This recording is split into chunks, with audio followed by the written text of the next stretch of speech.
Obtenir un emploi. La plupart des emplois peuvent être postulés de deux manières différentes.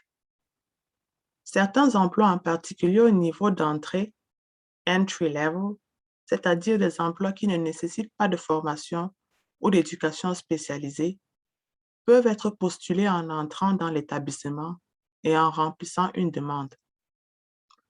L'employeur examinera les réponses à votre candidature et décidera s'il vous convoquera pour un entretien.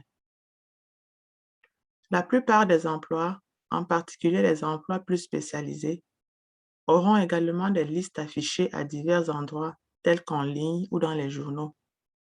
Et les employés peuvent envoyer à l'employeur un curriculum vitae et une lettre de motivation. L'employeur examinera la documentation fournie et décidera s'il vous convoquera pour un entretien. Obtenir un emploi, curriculum vitae et lettre de motivation. Un curriculum vitae est une liste des endroits où vous avez travaillé, des dates auxquelles vous avez travaillé à ces endroits et des types de tâches que vos emplois impliquaient. Vous devez également inclure les antécédents scolaires, les récompenses ou les reconnaissances liées au travail et les talents personnels tels que la maîtrise de l'informatique, les langues parlées en plus de l'anglais et toute certification. Il existe de nombreux services qui peuvent vous aider à préparer un curriculum vitae formel. Une lettre de motivation est un document écrit, environ une page, qui explique votre intérêt pour le poste et pourquoi vous pensez être un bon candidat. Cela peut inclure pourquoi vous êtes intéressé et quelles qualités vous pouvez apporter au poste qui pourrait vous démarquer des autres candidats. Obtenir un emploi. L'entretien. Si un employeur pense que vous pourriez être un bon candidat, vous serez généralement contacté pour un entretien. Cela peut être en personne ou fait virtuellement.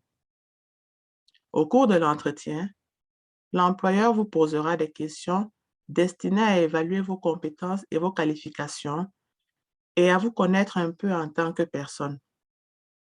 Soyez honnête et répondez aux questions de manière approfondie, mais sans trop parler ni trop partager. Si vous avez eu une mauvaise expérience dans un autre emploi, essayez de ne pas trop vous concentrer sur cela. Les employeurs n'aiment pas entendre parler de manière négative des autres employeurs. Obtenir un emploi, l'interview.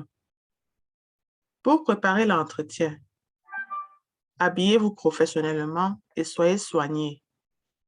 Recherchez l'entreprise et le rôle, c'est-à-dire consultez le site web, lisez la description du poste, etc. Arrivez au moins 5 minutes avant et appelez si pour une quelconque raison vous serez en retard. Établissez un bon contact visuel et souriez. Assurez-vous que votre téléphone est en mode silencieux et ne le vérifiez pas pendant la réunion. Il n'y a rien de mal à préparer des questions à poser à l'employeur sur le poste. N'ouvrez pas avec un salaire ou de l'argent. Il est préférable de poser ces questions à la fin de l'entretien. Il est également acceptable et respecté de dire que vous devez donner à votre emploi actuel un avis de démission. La plupart des emplois nécessitent un préavis d'au moins 2 semaines avant votre départ. Obtenir un emploi. Référence. Parfois, les employeurs peuvent exiger des références avant de prendre la décision de vous embaucher. Les références sont généralement d'anciens superviseurs ou des personnes importantes dans votre vie, comme des éducateurs ou des mentors, pas la famille. Certaines références pourraient vous donner une lettre à partager avec des employeurs potentiels. Les employeurs peuvent également souhaiter appeler des références et poser des questions spécifiques à votre sujet. Assurez-vous, si vous énumérez quelqu'un comme référence qui peut être appelé, que vous obtenez d'abord sa permission Les références doivent savoir qu'un employeur potentiel pourrait les appeler à votre sujet. Droit d'immigration au travail.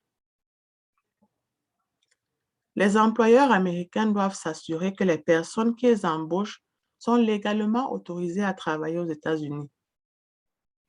Cela peut vous obliger à fournir des documents tels qu'un permis de travail si vous êtes un non-citoyen. Cependant, tant que vous êtes autorisé à travailler légalement, les employeurs ne peuvent pas vous discriminer en fonction de votre statut d'immigration.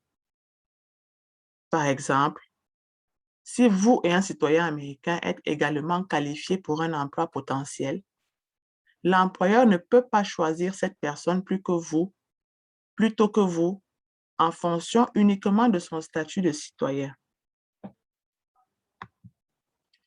Protection des employés en vertu de la loi américaine. Aux États-Unis, aucun employeur ne peut refuser un emploi, discipliner, payer moins, rétrograder ou ne pas promouvoir ou licencier un employé sur la base de sa race, sa couleur, sa religion, son sexe, y compris l'identité de genre, le statut de transgenre et l'orientation sexuelle, sa grossesse, son origine nationale, son âge, c'est-à-dire 40 ans ou plus, son invalidité, son information génétique.